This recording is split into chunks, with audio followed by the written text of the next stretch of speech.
Terima kasih Anda masih di iNews Pagi pemirsa bersama saya Aya Nufus dan rekan saya Bayu Pradana. Kita ke informasi selanjutnya, ini terkait 3 bangunan toko yang tiba-tiba ambruk di Surabaya, Jawa Timur. Ya, bangunan ambruk diduga akibat pengerjaan proyek pemasangan gorong-gorong di depan toko.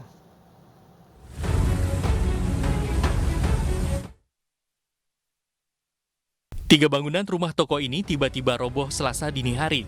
Ketiga bangunan adalah toko penjual aksesoris sepeda dan barang bekas di kawasan Gembong, Jalan Kapasari, Surabaya. Seorang pemilik toko mengungkapkan saat berada di dalam toko tiba-tiba atap runtuh. Sementara saksi lainnya, seorang penjaga toko yang menginap merasakan bangunan bergoyang kemudian ambruk. Posisi ada di dalam. Oh gitu. Gak ngerti moro-moro itu kan wes kerja proyeknya. Cuman aku ada posisi di dalam nggak tahu masalah duduk permalannya. Cuma saya itu langsung wes kaget di dalam. Waktu itu ibu di dalam berarti? Di dalam nggak posisi tidur. Jadi pas roboh saya posisi tangan gini. Cuma ketindihan salon. Ini cuma benjol sedikit. Nah, waktu bego itu udah goyang semua. Habis itu terus ambruk gitu ya? Langsung Pak.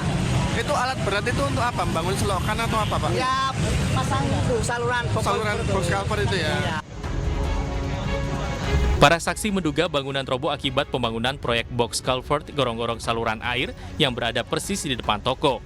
Pekerjaan proyek gorong-gorong tersebut menggunakan alat berat. Sejumlah petugas BPBD dan Satpol PP Kota Surabaya didatangkan untuk membersihkan puing-puing reruntuhan atap dan tembok. Petugas juga membantu mengevakuasi barang-barang dari dalam toko. BPBD Kota Surabaya akan berkoordinasi dengan Dinas Sumber Daya Air dan Bina Marga Kota Surabaya yang mengerjakan proyek gorong-gorong tersebut. Proyek pembangunan saluran ini waktu itu dia memberi bego gitu lah ya, mungkin saya juga nggak tahu ya, mungkin ketarik atau apa. Kalau lihat dari bangunannya itu begitu ambruk, akhirnya semuanya ketarik dan roboh. Atas musibah ini, pemilik bangunan toko berharap ada ganti rugi dari pemerintah Kota Surabaya untuk kerusakan bangunan dan barang-barang di dalamnya. Dari Surabaya, Jawa Timur, Hari Tambayong, iNews melaporkan.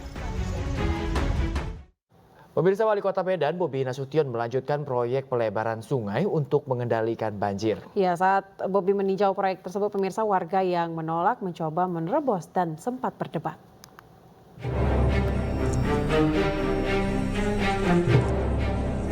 Wali Kota Medan Bobi Nasution meninjau proyek pengerjaan pelebaran sungai yang berada di Jalan Sampali, Medan area Sumatera Utara. Pelebaran sungai sepanjang 650 meter yang melewati 3 kecamatan Medan Perjuangan, Medan Timur, dan Medan area ini bertujuan untuk pengendalian banjir di kawasan ini. Pengerjaan proyek pelebaran sungai ini ditandai dengan pemasangan tiang pancang yang dipasang di pinggiran sungai. Sejumlah warga menolak pelebaran sungai dengan dalih tanah mereka akan terdampak proyek ini. Sudah jelaskan yang kami ambil di sini area pembesarannya tidak ada tanah dari milik masyarakat. Kalaupun ada tadi sebagian di ujung saja dan itu akan kami bebaskan. Tapi ini semuanya saya kira-kira 90% ya. 90% area lahan yang kami besarkan sungai ini adalah area jalan milik pemerintah Kota Medan. Di sela-sela tinjauannya, sekelompok warga yang menolak mencoba menerobos rombongan wali kota. Bobi pun sempat berdebat dengan masyarakat dan mempersoalkan warga yang kerap parkir di badan jalan. Dari Medan, Sumatera Utara, Ahmad Ridwan Nasution, iNews melaporkan.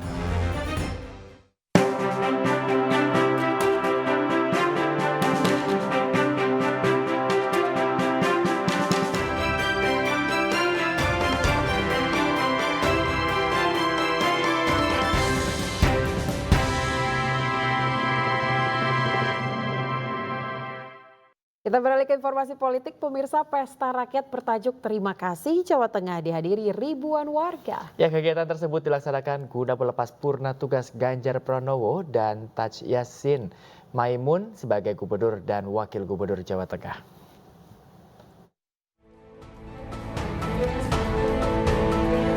Ribuan warga antusias memadati area halaman kantor Gubernur Jawa Tengah untuk menghadiri pesta rakyat bertajuk Terima Kasih Jawa Tengah. Mereka datang dari berbagai kabupaten dan kota di Jawa Tengah untuk melepas purna tugas Ganjar Pranowo dan Taj Yassin Maimun sebagai Gubernur dan Wakil Gubernur Jawa Tengah. Deretan karangan bunga dari warga pun juga turut menghiasi area pesta rakyat diselenggarakan. Acara yang diselenggarakan mulai sore hari ini dimeriahkan penampilan kesenian tradisional dari berbagai daerah dan sejumlah musisi nasional. Di antaranya NDX, Aftershine, Woro Widowati, dan Darboy Gang. Dalam kesempatan ini warga juga menyampaikan kesan dan pesannya terhadap kepemimpinan Ganjar Pranowo. Merasa sudah hutang budi sama Pak Ganjar, jadi kita ucapkan rasa terima kasih sekaligus memberikan dukungan untuk pencapresan di tahun 2024. Nah, selama ini Bapak kepemimpinan Pak Ganjar atau Pak Ganjar itu orangnya seperti apa? Ya, orangnya itu sangat merakyat, jadi tidak membeda-bedakan status sosial, juga memperhatikan di segala aspek. Bagus sih ya, saya kira pembangunan juga bagus. Itu aja sih yang saya tahu ya. Mungkin ada harapan yang ingin disampaikan kepada Harapannya ke depan kalau kan akan mencalonkan ya, semoga bersikap adil dan lurus gitu loh Mbak. Saya ingin. Kalau Pak Ganjar menurut saya pribadi orangnya humanis, terus merangkul sama rakyat, program-programnya juga memang aspirasi dari masyarakat yang diusung Pak Ganjar jadi program nasional untuk khususnya Provinsi Jawa Tengah gitu. Selain gelaran pentas kesenian dan budaya, acara ini juga diramaikan dengan stand UMKM yang juga diserbu para pengunjung. Pemirsa, Bapak Gubernur Jawa Tengah Ganjar Pranowo ini berkaca-kaca saat putranya menyampaikan keinginan di acara perpisahan Ganjar sebagai gubernur di Semarang, Jawa Tengah. Ya, meski tugas sebagai gubernur Jawa Tengah ini telah selesai, Ganjar meminta agar silaturahmi bersama warga tetap terjaga.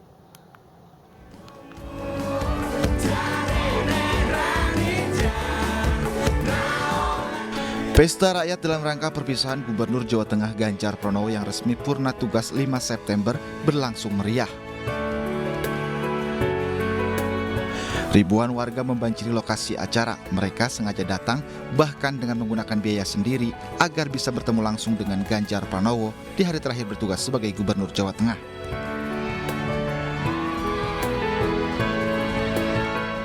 Gubernur Jawa Tengah menyampaikan terima kasih kepada warganya karena telah mendukung selama menjadi Jateng 1.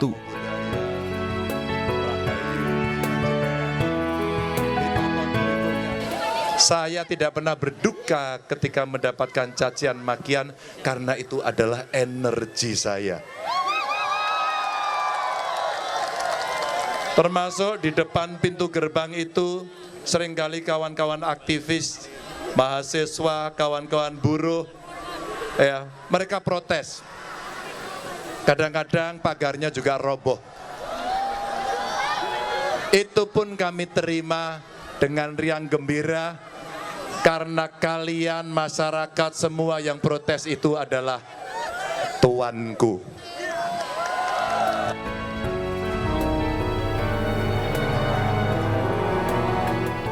Momen haru terjadi saat sebuah video yang berisi momen berkesan dari orang terdekat dan warga kepada Ganjar yang telah memimpin Jawa Tengah selama 10 tahun. Ditambah lagi saat putra Ganjar, Alam, menyampaikan permintaan agar bisa lebih banyak waktu untuk bisa bersama Ganjar. Ganjar yang menyaksikan langsung, matanya terlihat berkaca-kaca. Pengen punya waktu 1 hari, aku sama ayah aja. Berdua, benar-benar gak ada orang lain. Kita jalan-jalan terus ngobrol. Itu aja. Di acara perpisahan Ganjar sebagai Gubernur Jawa Tengah, Siti Atikoh menyampaikan agar silaturahmi bersama warga Jawa Tengah tetap terjaga.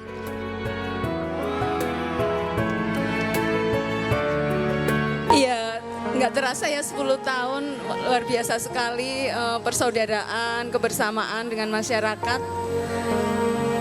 Semoga persaudaraan ini tidak akan pernah putus. Amin. Ya, insya Allah kita tetap sering ketemu ya. Amin, amin Ibu, amin, amin. Meskipun mungkin untuk menjadi Mas Ganjar jadi gubernurnya udah selesai, tapi persaudaraannya insya Allah akan terus berjalan.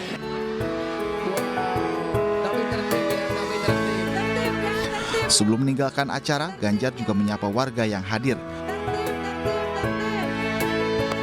Perpisahan Ganjar ini diiringi dengan lagu dari Endang Sukamti yang berjudul Sampai Jumpa. Akan berakhir. Terima kasih Pak Ganjar. Terbitkan tenggelam, pasangan surut bertemu. Ya, pemirsa, di hari terakhir masa tugas Gubernur Jawa Tengah Ganjar Pranowo, kami berkesempatan berbincang bersama dengan Ganjar Pranowo yang didampingi istrinya yakni Siti Atiko selama mengemban tugas 10 tahun memimpin Jawa Tengah.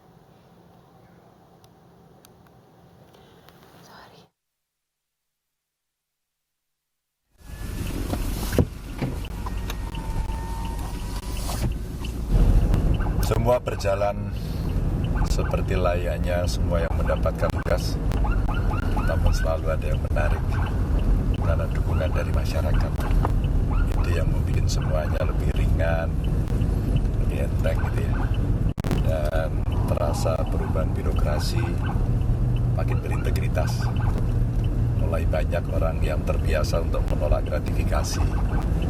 Mulai banyak mereka merubah pikiran untuk melayani masyarakat dengan mudah, murah, cepat, tuntas. Dan itu kemudian terpatri selama 10 tahun. Maka saya berharap betul ya, mereka akan terus melaksanakan itu. Jaga integritas, melayani masyarakat dengan baik. Ibu ada kesan-kesannya selama mendampingi Bapak 10 tahun Jawa Tengah? Iya, setiap hari tentu ada cerita ya. Selain kita beraktivitas, itu juga pembelajaran buat saya pribadi sangat luar biasa, bahwa terlihat masyarakat ini guyup rukun luar biasa. Apalagi saya misalnya di PKK itu kan kebanyakan binaannya itu ada di desa-desa. Mereka berusaha bisa memberikan yang terbaik untuk lingkungannya melalui posyandu, kemudian edukasi terkait pola asuh dan sebagainya. Jadi ini yang bikin menurut saya nanti sih akan selalu kangen dengan keguyuban masyarakat Jawa Tengah.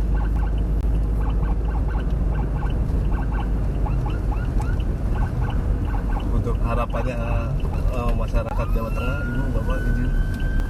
Ya tentu agar tambah bahagia, tambah sejahtera, dan hidup rukun.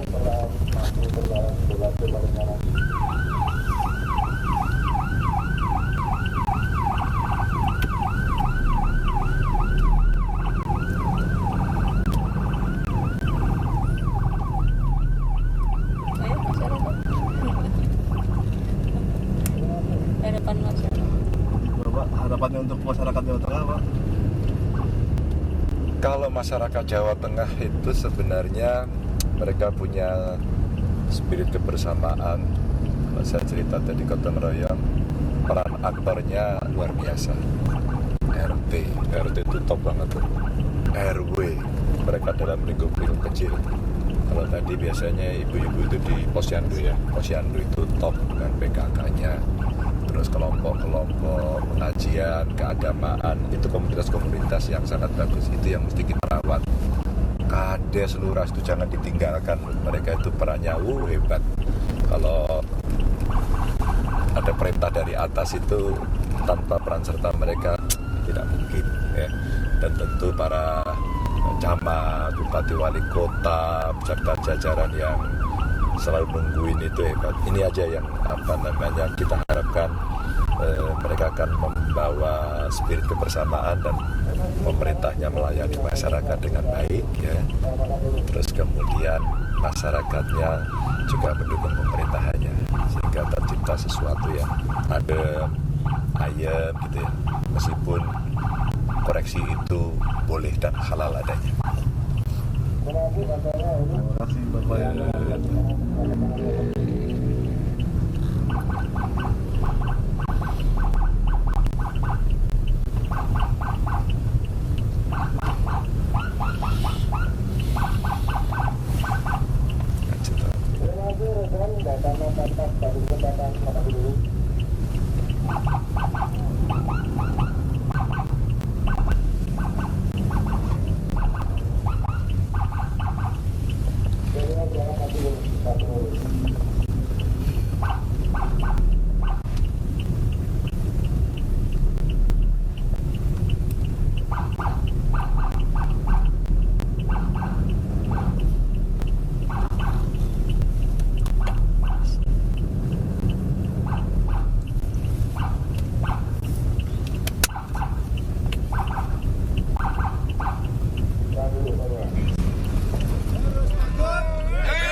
Terus.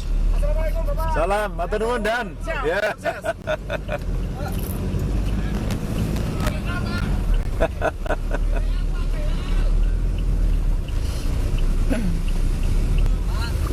Belanja sik tuku sabuk iki lho.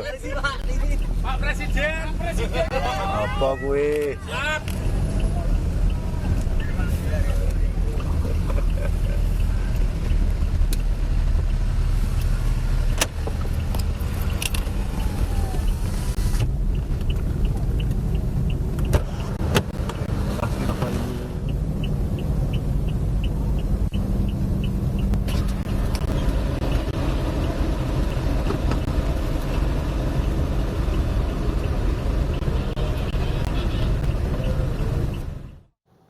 Koalisi partai yang mengusung Ganjar Pranowo sebagai baca pres di pemilu 2024 sepakat untuk mengusung Ketua Kadin Indonesia Arsyad Rashid sebagai Ketua Tim Pemenangan Nasional Ganjar Pranowo. Ya, Ketua DPP Bidang Politik Partai Perindo Yusuf Lakaseng menilai sosok Arsyad Rashid sosok yang tepat mengemban amanah tersebut.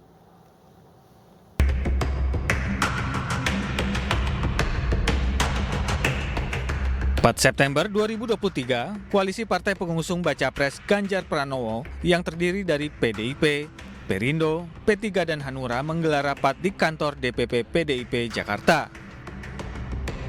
Dalam pertemuan ini dibentuk Tim Pemenangan Nasional Ganjar Pranowo dalam Pilpres 2024. Tim ini diketuai Arsyad Rashid, sosok pengusaha muda yang saat ini menjadi Ketua Kadin Indonesia. Arsyad dinilai memiliki pengalaman dan jaringan yang luas. Ada kesesuaian juga karakter antara Pak Ganjar Pranowo dengan Pak Arsyad Rashid, dan kemudian kami monitoring dari sosial media, ternyata 97% itu memberikan suatu respon yang positif. Justru karena positif ini kemudian ya muncul berbagai tanggapan-tanggapan, tetapi secara majority 93% pantauan kami di berita online, berita sosial media sangat respect dan kemudian mengapresiasi bagaimana Pak Arsyad Rashid ini sebagai sosok yang sangat piawai di dalam kemampuan manajerialnya dan cocok untuk mendampingi Pak Ganjar sebagai ketua tim kampanye. Sementara itu, juru bicara nasional DPP Partai Perindo, Yusuf Lakaseng, meyakini Arsyad Rashid merupakan figur yang kredibel dan mumpuni. Arsyad akan menambah kekuatan baca pres Ganjar Pranowo dalam memenangkan kontestasi Pilpres 2024. Saya mengapresiasi pilihan TPN-nya dipimpin oleh seorang figur yang kredibel, ya, mumpuni, dan ini pasti akan menambah kekuatan buat Ganjar untuk memenangkan kontestasi Pilpres. Arsyad Rashid kan kita tahu dia pengusaha sukses, ketua umum Kadin, networkingnya luas, ya, terdiri dari pengusaha-pengusaha sukses, tokoh-tokoh yang ada di seluruh Indonesia, di seluruh daerah di Indonesia. Jadi menurut saya ini tepat. Ini seperti mengulang sejarah Pak Jokowi 2019 kemarin yang TKN-nya dipimpin oleh Pak Erick Thohir. Kepemimpinan Arsyad Rashid juga diyakini akan menambah dukungan pemilih muda terhadap Ganjar Pranowo dalam Pilpres 2024 mendatang. Dari Jakarta, Vidya Ramadhani, Irfan Hardiansyah, iNews melaporkan. Untuk informasi lainnya, pemirsa, Ketua Umum PKB Muhaimin Iskandar menyatakan keputusannya menjadi bakal calon wakil presiden ini terjadi saat pertemuan dengan Ketua Umum Partai Nasdem Surya Paloh. Ya, di mana Muhaimin diminta memberi jawaban dengan cepat. Sementara itu, pemirsa, Ketua Umum Partai Demokrat AHY menyebut memutuskan nama calon wakil presiden tidak bisa ditentukan dengan waktu yang terlalu cepat.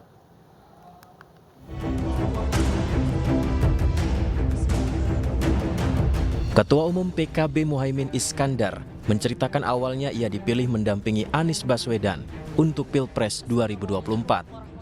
Saat itu Ketua Umum Partai Nasdem Surya Paloh mengajaknya bertemu dan meminta segera membuat keputusan atas tawaran menjadi calon wakil presiden saat itu juga. Dan alhamdulillah ketemu Bang Surya, lama tidak bertemu, akhirnya ketemu dalam waktu singkat.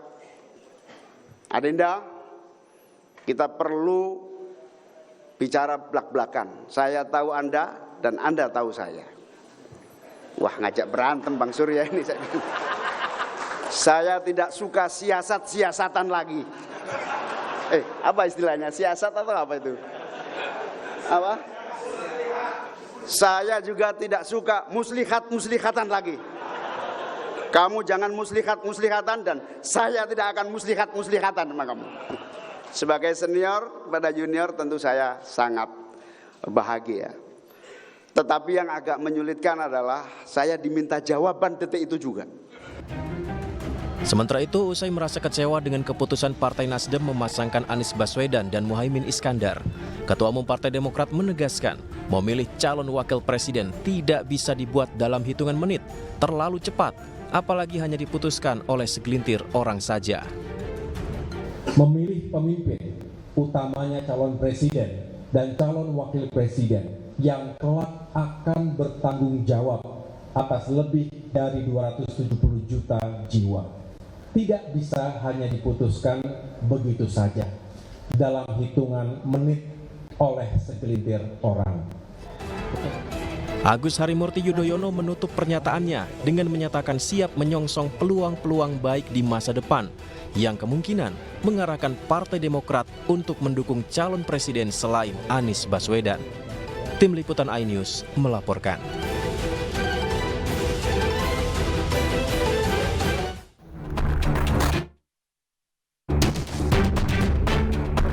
Menteri Dalam Negeri Tito Karnavian resmi melantik beberapa pejabat gubernur provinsi seperti Jawa Barat, Jawa Tengah, Sumatera Utara, Bali, Papua, Nusa Tenggara Timur, Kalimantan Barat, Sulawesi Tenggara, dan juga Sulawesi Selatan.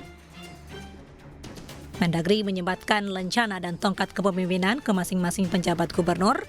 Presiden Jokowi telah menunjuk Bey Mahmudin sebagai penjabat gubernur Jawa Barat, Nana Sujana sebagai penjabat gubernur Jawa Tengah, dan Sang Made Mahendra Jaya sebagai penjabat gubernur Bali. Sejumlah gubernur akan selesai masa jabatannya pada 5 September mendatang. Penjabat gubernur harus berstatus pejabat pimpinan tinggi media atau setara eselon 1. Tadi yang 4 tadi, semuanya sudah purnawirawan. Dan tidak dilarang mereka untuk menjadi aparatur sipil negara. Nah, setelah mereka menjabat aparatur sipil negara, eselon 1 struktural misalnya, staf ahli menteri itu eselon 1 struktural, maka dia memenuhi syarat untuk menjadi penjabat gubernur. Dalam pelantikan hari ini hanya satu penjabat gubernur yang belum dilantik, yaitu Provinsi Nusa Tenggara Barat, karena masa jabatan gubernur akan berakhir 19 September 2023. Dari Jakarta, Anissa Septiarani, Guntur Zulkarnain, iNews melaporkan.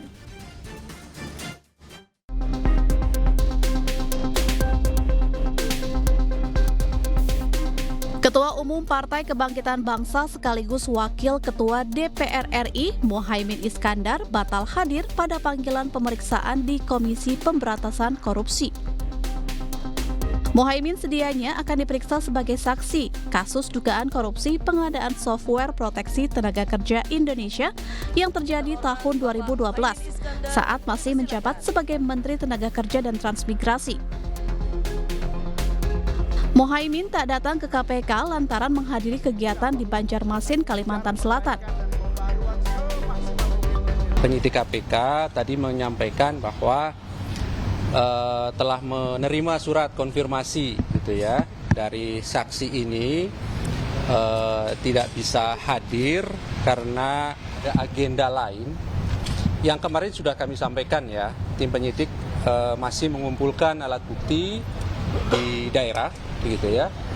Saya kira tidak perlu kami sampaikan agendanya apa karena itu bagian dari strategi pengumpulan alat bukti. Oleh karena itu tim penyidik tentu akan menjadwalkan kembali pemanggilan terhadap saksi ini nanti minggu depan. Selanjutnya, KPK akan menjadwalkan ulang pemeriksaan Muhaimin Iskandar pekan depan. KPK berharap Muhaimin dapat kooperatif memberi kesaksian dan informasi yang sebenar-benarnya. Dari Jakarta, Aya Nufus, Wildan Aulia, iNews melaporkan. Ya, pemirsa, Presiden Joko Widodo membuka konferensi tingkat tinggi atau KTT ke-43 ASEAN yang digelar di JCC Jakarta. Ya, dalam pidatonya Presiden Jokowi menyinggung soal kesetaraan yang harus dijunjung bersama.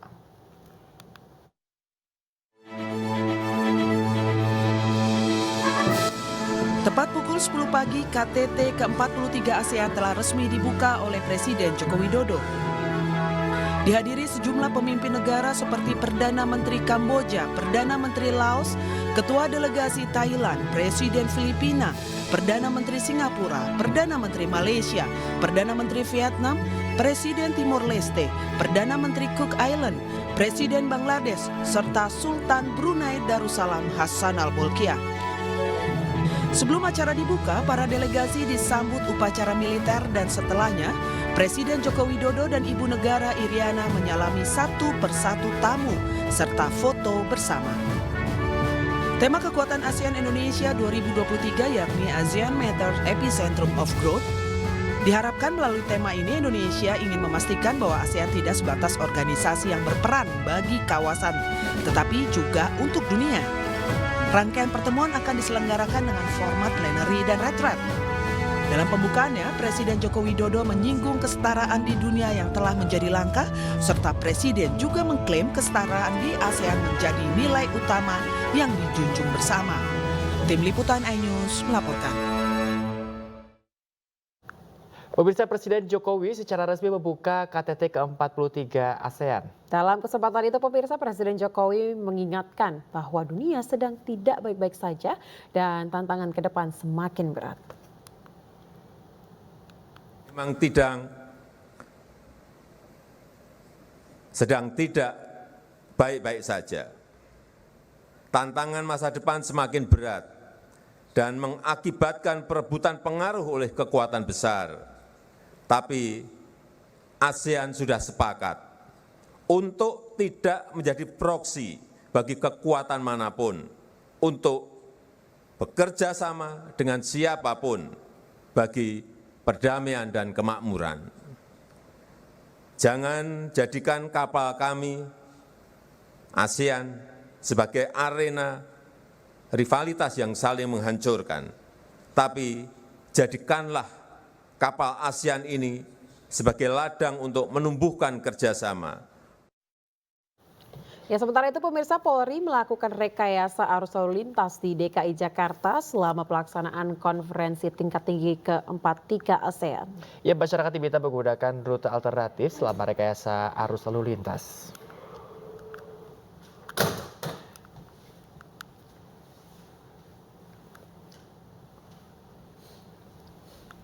Ya, pemirsa, rekayasa arus lalu lintas diberlakukan Polri selama pelaksanaan KTT ke-43 ASEAN di Jakarta. Rekayasa lalu lintas diberlakukan di beberapa area di sekitar pelaksanaan konferensi tingkat tinggi. Rekayasa lalu lintas dan alih arus lalu lintas berlaku di 29 ruas jalan selama kegiatan KTT ASEAN ke-43. Pengguna jalan diimbau menghindari ruas jalan yang direkayasa petugas dan menggunakan rute alternatif yang berlaku pada tanggal 2 hingga 7 September 2023.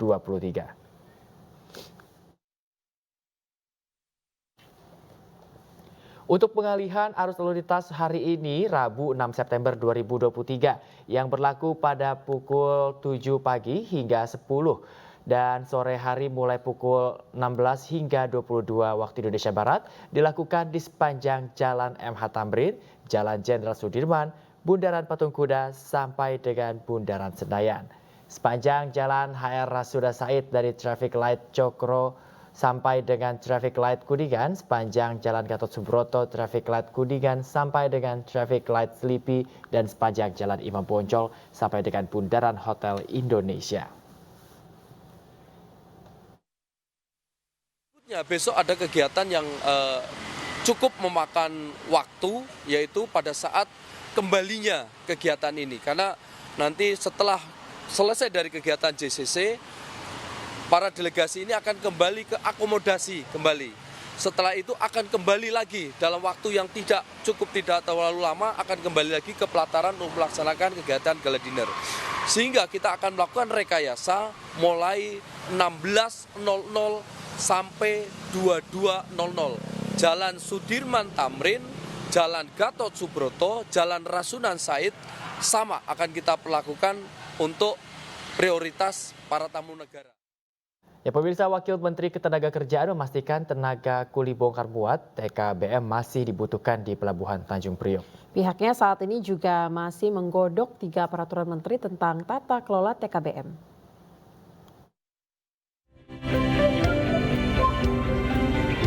Kementerian Tenaga Kerja dan Kementerian Koperasi UKM melakukan diskusi bersama para kuli bongkar muat. Dalam kesempatan ini, Wamenaker Afriansah Nur meninjau Pelabuhan Tanjung Priok, Jakarta Utara, Selasa siang. Peninjauan pelabuhan ini dilakukan menyusul adanya rumor yang menyebut induk koperasi TKBM menjadi penghambat laju percepatan untuk bongkar muat yang berdampak pada roda perekonomian. Sementara ini saya melihat bahwa antara TKBM dengan perusahaan-perusahaan yang berada di Pelindo ini saling membutuhkan. Jadi memang tenaga kuli bongkar muat masih dibutuhkan. Sementara itu, Ketua Umum Induk Koperasi TKBM membantah TKBM yang menjadi penyebab biaya logistik tinggi. Ya, artinya kehadiran kami di pelabuhan, jika kami diberi SPK, permohonan tenaga kerja, kami kirim tenaga kerja. Jadi kalau dikatakan high cost tinggi, mafia di pelabuhan, keberadaan kami tidak di posisi itu. Pemerintah hingga kini masih melakukan sinkronisasi 3 peraturan menteri yang mengatur tata kelola TKBM. Permen tersebut akan berpihak pada peningkatan kesejahteraan TKBM serta pengelolaan koperasi yang lebih profesional. Dari Jakarta, Sofyan Firdaus, iNews melaporkan.